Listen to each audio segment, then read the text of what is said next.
नमस्कार दोस्तों, आपका अपने चैनल सरल ज्योतिष एंड एबीसी ऑफ एस्ट्रोलॉजी में स्वागत है। दोस्तों, हम लोग ज्योतिष के नियम की बात कर रहे थे और उसमें भाव संबंधी नियमों की बात कर रहे थे। तो चलिए उसी श्रृंखला को आगे बढ़ाते हुए आज जानते हैं कि जन्म कुंडली के बाधक स्थान क्या होते हैं।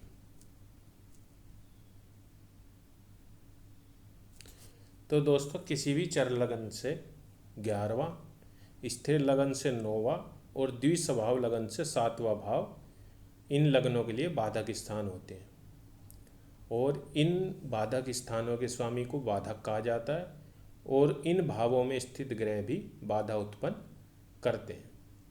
दोस्तों, ये हम पहले जान चुके हैं कि 3 तरह की राशियां होती हैं: चर, स्थिर और द्विस्वभाव की राशियां। और जो राशि लग्न में बैठती है यानी कि पहले भाव में बैठती है वो ही लग्न कहलाता है।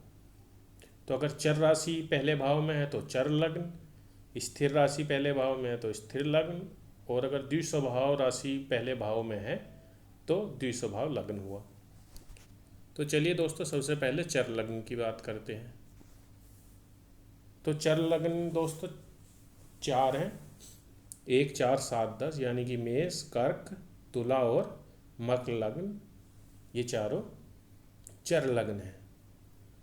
तो दोस्तों, मेष लग्न में हम देखें 11वें स्थान के स्वामी शनिदेव हैं, तो ये बाधक हो गए। कर्क लग्न में दोस्तों 11वें स्थान में 2 नंबर की राशि यानी वृषभ और इसके स्वामी शुक्र बाधक हो गए। तुला लग्न में दोस्तों सूर्यदेव 11वें भाव के स्वामी हैं, तो ये बाधक हो गए। और मकर लग्न में दोस्तों मंगल देव बाधक ग्रह हो गए और 11वां भाव जो है चर लगन के लिए बाधक स्थान हो गया। यहाँ हम एक चीज़ देख सकते हैं दोस्तों, जो भी बाधक ग्रह है वो लग्नेश का यानी कि लग्न के जो स्वामी है उसका शत्रु है। और अब आगे चलिए दोस्तों स्थिर लगन की बात करें। तो स्थिर लगन में दोस्तों जैसा भी हमने जाना कि 9वां भाव जो होता है वो बाधक स्थान होता है और 9वें भाव का स्वामी बाधक ग्रह हो गया। तो 2, 5, 8 और 11 ये स्थिर लगन हुए, यानी कि वृषभ लगन, सिंह लगन, वृश्चिक लगन और कुंभ लगन। तो वृषभ लगन में दोस्तों 9वें भाव में 10 नंबर की राशि मकर जिसके स्वामी शनिदेव, तो वृषभ लगन में दोस्तों शनिदेव बाधक ग्रह हो गए। सिंह लगन में दोस्तों मंगल बाधक ग्रह हैं, वृश्चिक लगन में चंद्रमा और कुंभ लगन में दोस्तों शुक्रदेव बाधक ग्रह हो गए।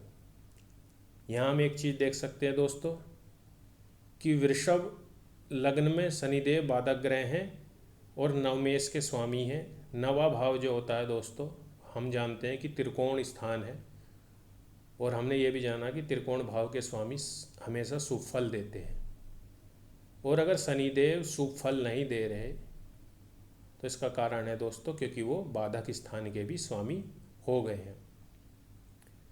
तो स्थिर लग्न में जो दोस्तों बाधक ग्रह बने ये सब के सब लग्नेश के मित्र हैं। ये हम देख सकते हैं कि वृषभ लगन में लग्नेश हो गए शुक्र जिसके शनिदेव मित्र हैं, और कुंभ लगन के स्वामी हो गए शनिदेव जिसके बाधक ग्रह शुक्र हुए और ये मित्र हैं। उसी तरह सूर्य के मंगल और मंगल के चंद्रमा मित्र हैं दोस्तों। और ये सारे के सारे जो ग्रह हैं दोस्तों ये नवमेश भी हैं, त्रिकोण के स्वामी भी हैं। तो ये हो सकता है कि स्थिर लगन में जो बाधक ग्रह हैं वो बहुत ज़्यादा बाधा ना पहुंचाते हों यदि हम बाकी के 2 लग्नों से चर लग्न और द्विस्वभाव लग्न से इनकी तुलना करें। तो अब चलिए दोस्तों द्विस्वभाव लगन की बात करते हैं। 3, 6, 9 और 12 ये द्विस्वभाव लगन है: मिथुन, कन्या, धनु और मीन। तो इसमें मिथुन और कन्या ये जो 2 लग्न हैं दोस्तों इन दोनों के स्वामी बुध हैं, और जो धनु और मीन है इन दोनों के स्वामी गुरुदेव बृहस्पति हैं। और हम देख सकते हैं कि जो बुध के दोनों लग्न हैं मिथुन और कन्या, इनके 7वें भाव में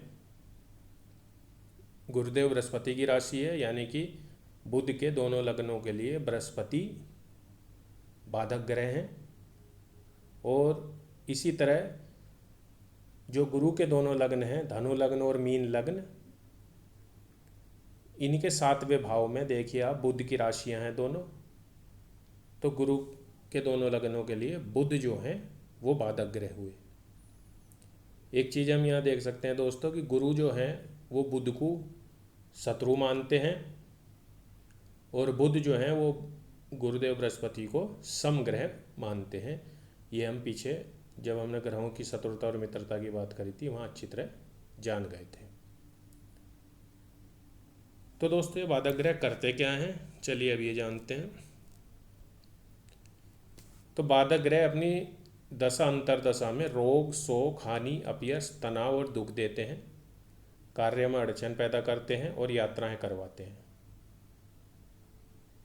और शुभ योग का फल देने में भी बाधक ग्रह बाधा डालते हैं, फलित नहीं होने देते। जैसा हमने स्थिर लग्न में देखा दोस्तों कि ग्रह जो है नवमेष है, 9वें भाव का स्वामी है, जो सबसे बली त्रिकोण भाव होता है उसका स्वामी होने के बाद भी वो बाधक ग्रह है। तो दोस्तों बाधक ग्रह के नाम से ही समझ में आ रहा है कि इसका काम बाधा ही डालना है, और खासकर जो उसका अपना भाव है दोस्तों, जैसे चर लग्न में हमने अभी जाना कि 11वें भाव के स्वामी बाधक ग्रह हुए। तो 11वां भाव होता है दोस्तों आय का, हमारी आमदनी के सोर्स का। तो जाहिर सी बात है कि आमदनी में या आय में ये बाधा डालेंगे, धन हानि करवाएंगे। द्विस्वभाव लग्न में दोस्तों 7वां भाव जो होता है वो हमारी घर गृहस्थी का भाव होता है। तो 7वें भाव के जो बाधक ग्रह हैं, स्वामी हैं, ये घर गृहस्थी में समस्या पैदा करेंगे।